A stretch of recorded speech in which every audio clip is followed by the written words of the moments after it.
Hello everyone and welcome back to my channel. In today's One Piece Treasure Cruise video we are going to update my Super Sugo Fest Legend tier list, which I made approximately 5 to 6 months ago.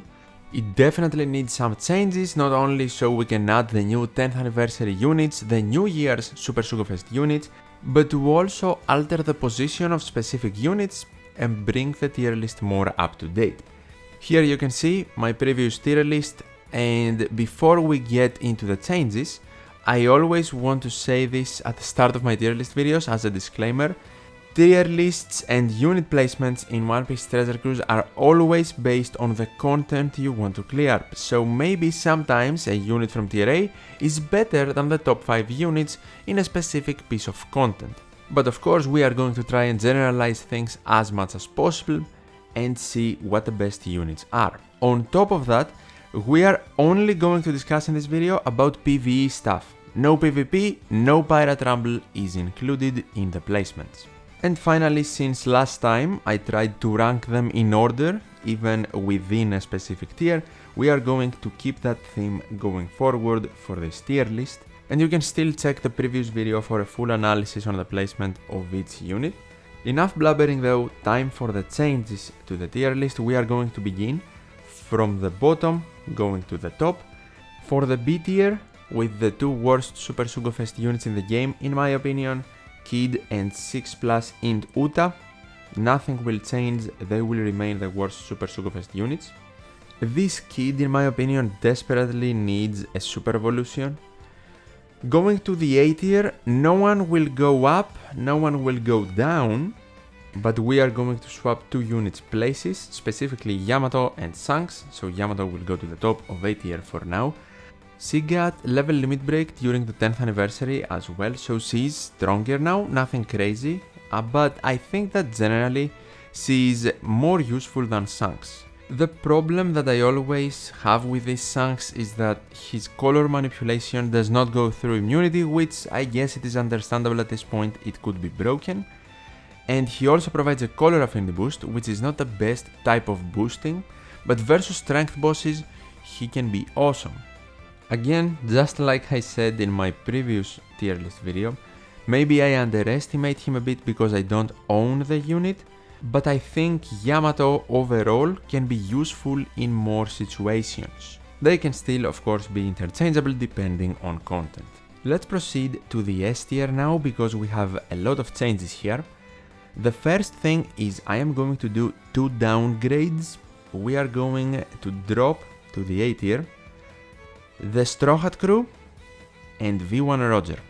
This is the super evolution of V1 Roger, and we are also going to change the ranking, so V1 Roger will go over the Straw Hat Crew.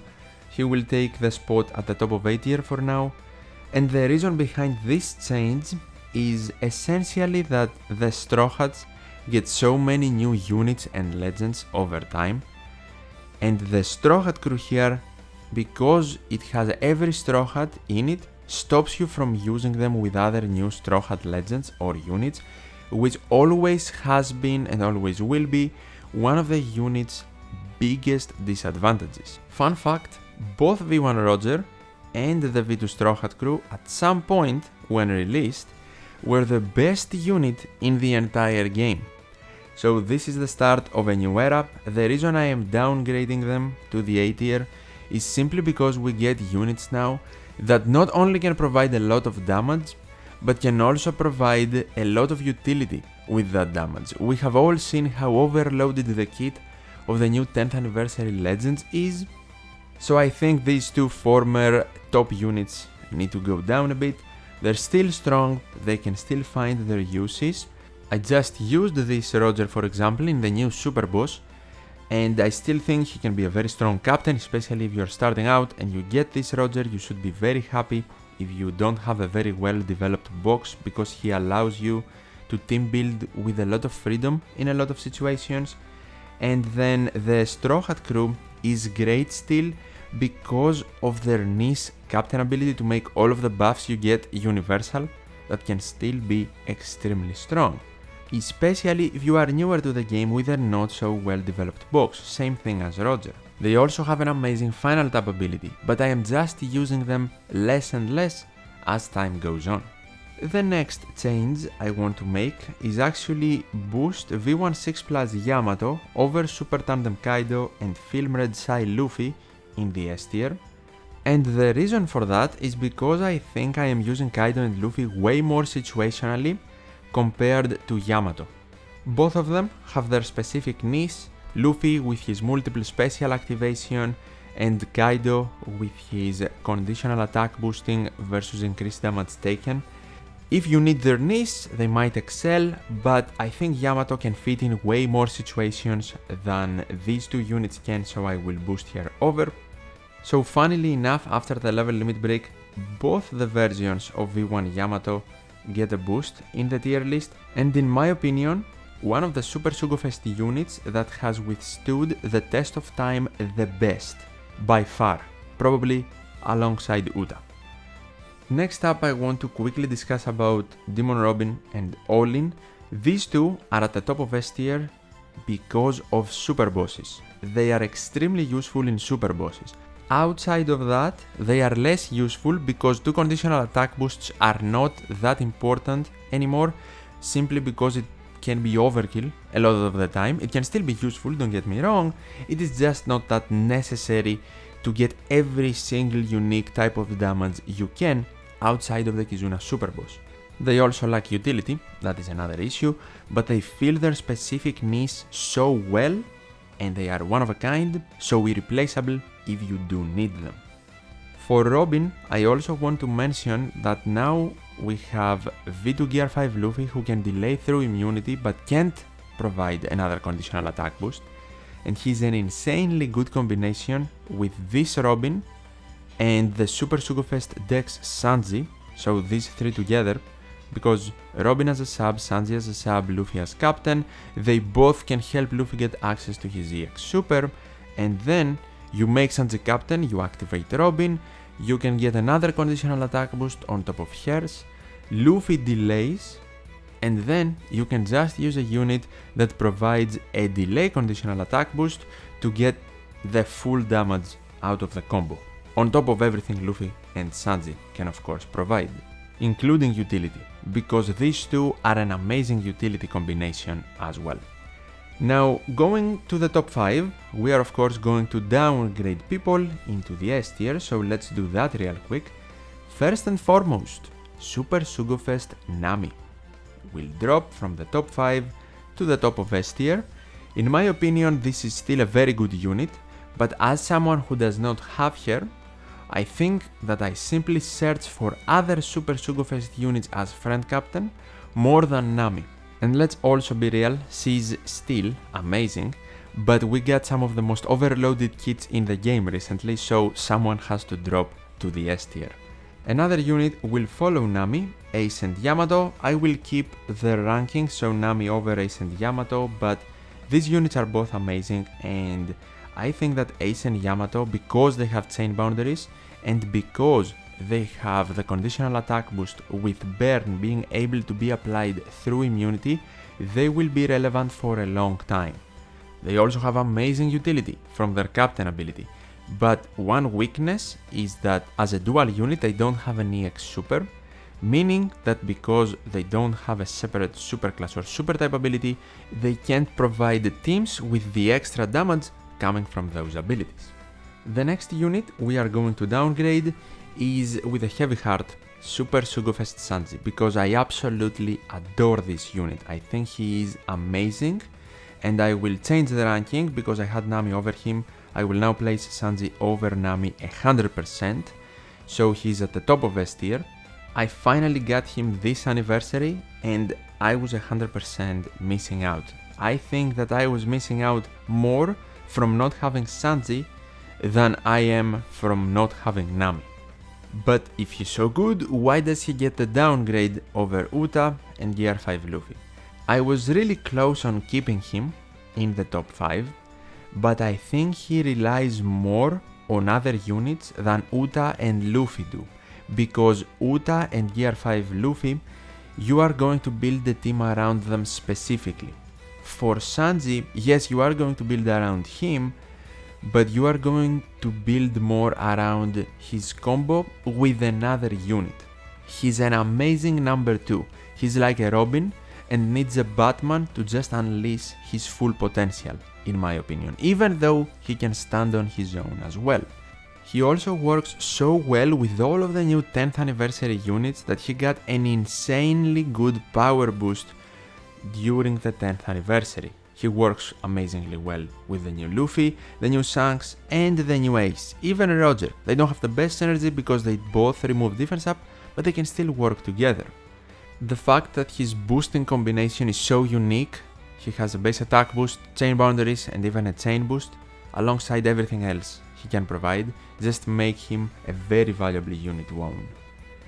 For the 2 units essentially that remain at the top 5, I have Uta, one of the best units in the game, no doubt. She is so amazing, she can carry the damage, she has utility in her captain ability, having her twice in your crew gives you even more value, and just like I said before when I was talking about V1 Yamato, easily one of the Super Sugo Fest units that has withstood the test of time the best.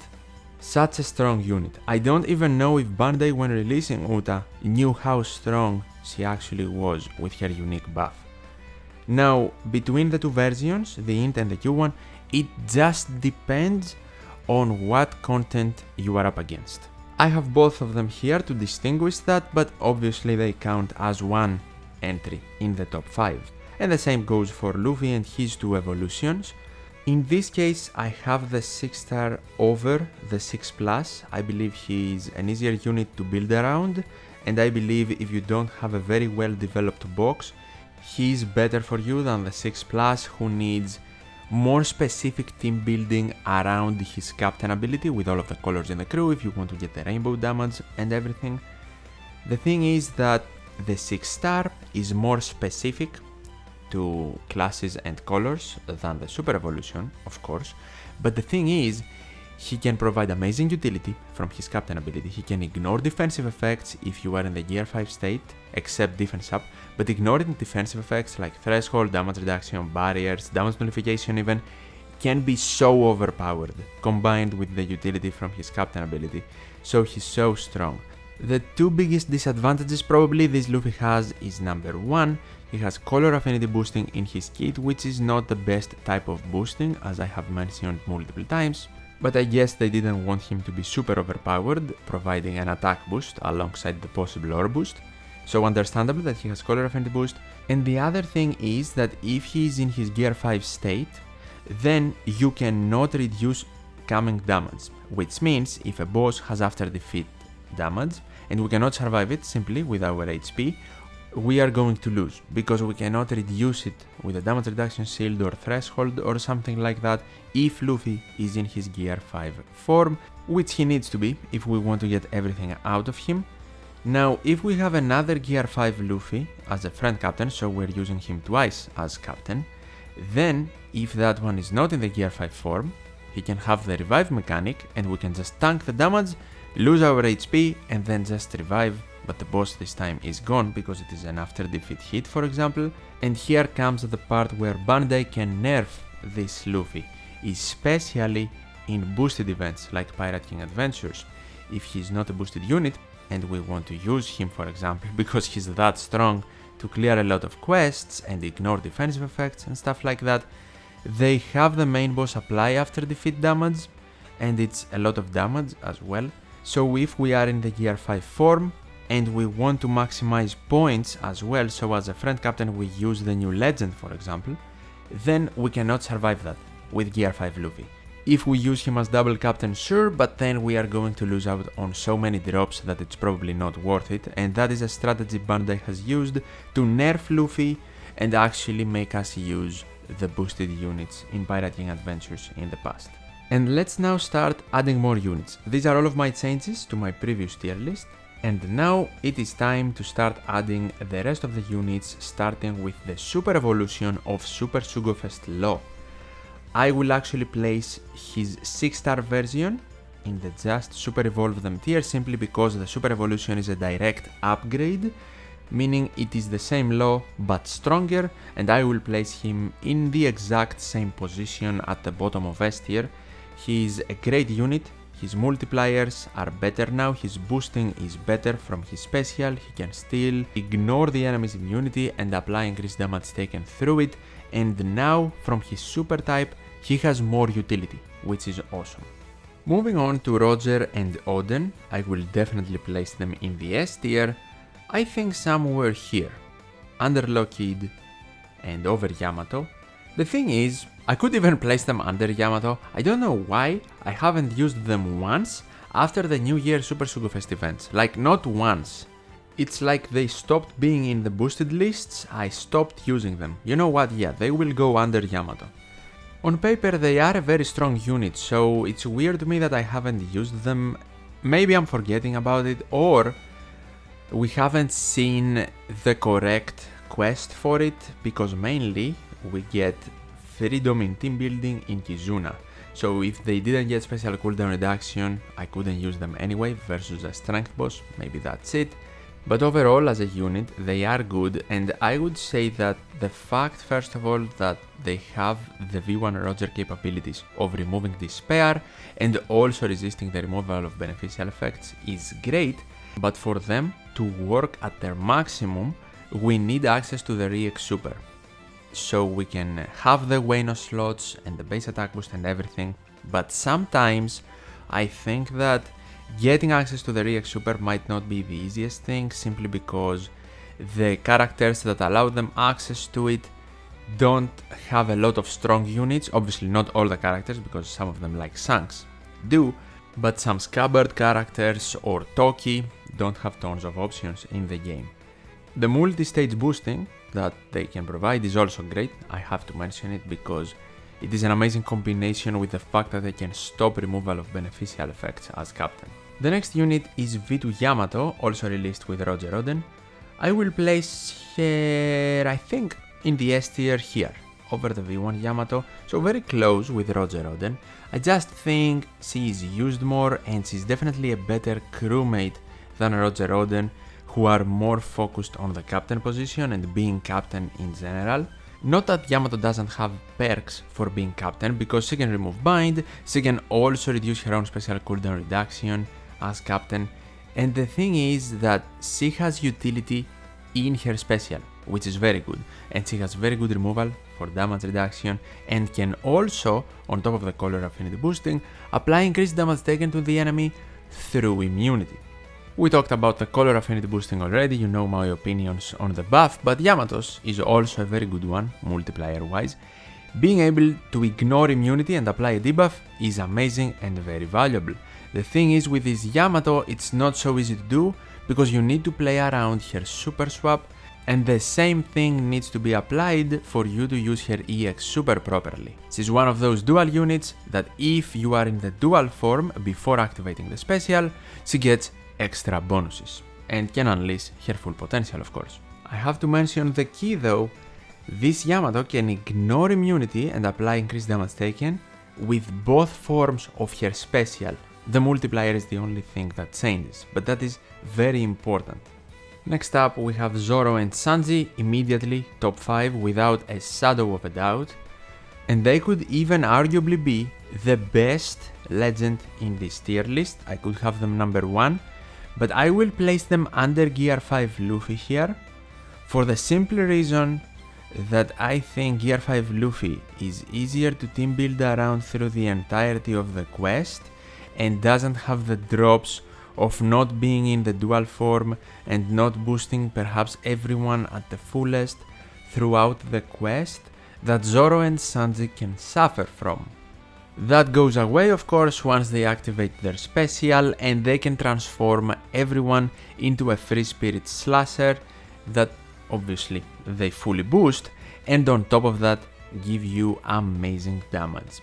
Now Zoro and Sanji from the super swap and swap can provide a universal attack boost and aura boost, already insane, a full board of tandem slots even through block slots. They can manipulate classes, as we said, they can provide amazing chain boosting, they have an EX super that can be activated if they are a crewmate as well, and they can give you buffs for already existing attack boosts and ore boosts, and they have utility. They can remove 6 turns or 7 if you activate their dual form special of defense up and damage reduction. And have in mind, they also have utility from their captain ability to remove Sailor Despair or Fear by 10 turns, which is not one of the most common debuffs though, we have to keep that in mind. Easily top 2 though, as I said, arguably the best legend in the game, but it is a toss-up between them, in my opinion, and V1 Gear 5 Luffy. There can be so many factors deciding that, like the quest, how much time you have been playing, what other units you have, show your box and stuff like that, that it's, in my opinion, not worth it to go into the nitty-gritty comparing them. We can just accept their greatness, because in my opinion they are top 2. Moving on to the 10th anniversary units now, we of course are going to begin with the Super Evolution of Super Tandem Dex Luffy. And because this is not a direct upgrade, but rather a side grade to the unit, we are going to leave both of them in the tier list and not place the 6-star version in the just Super Evolve them tier. I will place this Luffy in the S tier, one position over the other one, because even though it is a side grade, it also overall has more power because of better multipliers. He also boosts the dex color as a captain and HP, not only classes, and with his special, he can overall provide more damage output. The main difference between them though, and the reason the Super Evolution is a side grade and not a direct upgrade, is that the Super Evolution provides an attack boost from the special, but the 6-star form provides an ore boost instead. And now that we added him to the tier list, I also want to move both of these versions above Super Tandem Kaido and Film Red Luffy, because these two, as I said before, have more niche uses, while Luffy can not only manipulate all of our slots to tandem, and slot debuffs have been present a lot lately, so the full board of tandem slots might be very important to have. He also has some utility and great damage boosting too. And finally, the big showdown with the new 10th anniversary legends. We are going to begin with V2 Gear 5 Luffy, the int version, and I will place him at the top 5 as the 3rd best legend in the game. So under Zoro Sanji, but over Uta for now. In my opinion, he is probably the strongest out of the new 10th anniversary legends. It is situational, but in my opinion, because he's a Luffy with so much great utility and can provide an attack boost and a base attack boost, and has all of the Straw Hats to help him get access to his EX Super, he has probably an easier time than Shanks and Ace getting access to it. He has so many great combinations. Because he's Luffy, he can be attached with so many great supports, and something that to me differentiates this Luffy from the other two new 10th anniversary legends is that from his special, he has a combination of utility that actually removes two very common debuffs, Bind and Threshold, while Shanks and Ace have one very common debuff and then something very niche, like Barrier and Damage Nullification. So Luffy wins there. He can also remove Despair from his captain ability, which means Despair cannot stop him or the friend captain from activating their captain utility. And Luffy has something very specific of being able to delay through immunity, so he immediately unlocks all of the units that are able to either delay but not through immunity and provide a conditional attack boost, or are just able to provide the said conditional attack boost.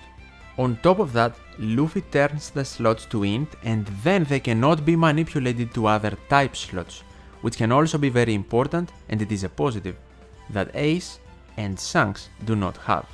Of course, for the utility part, yes, I said Ace and Shanks have more niche utility, but that means that they might be very necessary to use in some situations if said niche utility is needed, so they can even help Luffy out, for example, and be a great combo with him. But with the slots not being able to be manipulated, they just do not have that advantage in their kit at all. But of course, let's not forget Bandai moves the strings here, so if they decide that this buff is too much, they can just manipulate our slots to non-beneficial RCV or block, and the buff doesn't matter anymore. And finally, I also want to give props for making this Luffy int, so int can get some good representation. They needed a new great captain, and we also now have an int Luffy on top of the other different colored Luffys. And for the two remaining units, as you have probably guessed or seen for the tier list, one of them needs to go into the top 5 and the other one will go into the S tier. Well, Ace will be the one going at the 5th spot under Uta to conclude the top 5 Super Sugo Fest legends in my opinion in the game. He is a very good unit, he has a lot of potential with his special cooldown reduction at the start of the quest. He has very good boosting with an ore boost, a potential conditional attack boost and a potential attack boost from his EX super, so very good combo. He can remove paralysis, manipulate slots and all of that good stuff. But the reason I won't give him the edge over Uta for now is that Uta has proven for years that he's one of the best Super Sugo Fest legends in the game. And now you might be thinking, why did you place Luffy over Uta in that case? Well, it's just because I think he probably has a better overall package than Ace and Shanks. But I could be wrong since Uta is so great and I should have placed him under her. I will now leave the placing as is, with Ace in the 5th spot and Shanks in the S tier. But I want to trigger some people. This can't be a tier list without a hot take, right? Maybe I have already shared one though, who knows. But I will place Shanks not at the top of S tier, but at the 2nd place, under Sanji. Because as I said, I think Sanji is an exceptional unit, and I know from the combination of his utility and damage that we are going to be using him for a long time. But with Shanks, I am not 100% certain that will happen, even though he's a great unit as well. He's not a bad unit, he's over so many other Super Sugo Fest legends at spot 7. I also think that the cerebral class that Shanks revolves around has the potential to help him a lot as a unit in the future, because a lot of the time, characters from One Piece or moments from One Piece that Bandai wants to give a unit to in One Piece Treasure Cruise, and the character from that moment is not like physically imposing or just a super strong fighter and they are smart, or a trickster or something like that, maybe a doctor or an inventor like Vegapunk, right? They give them the cerebral class and they introduce a new unique or interesting mechanic alongside them. Cerebral is without a doubt a very interesting class in One Piece Treasure Cruise. I wanted to share that and conclude my tier list with the best Super Sugo Fest legends in the game. Do you agree? Do you disagree with some placements? Let me know of your thoughts in the comments below. You can discuss between yourselves, but always be civil and have fun. If you enjoyed this video and you want to see more tier list videos from me, definitely leave a like and tell me in the comments. I would really appreciate it. And as always, thank you so much for watching, take care, and I'll see you in the next one.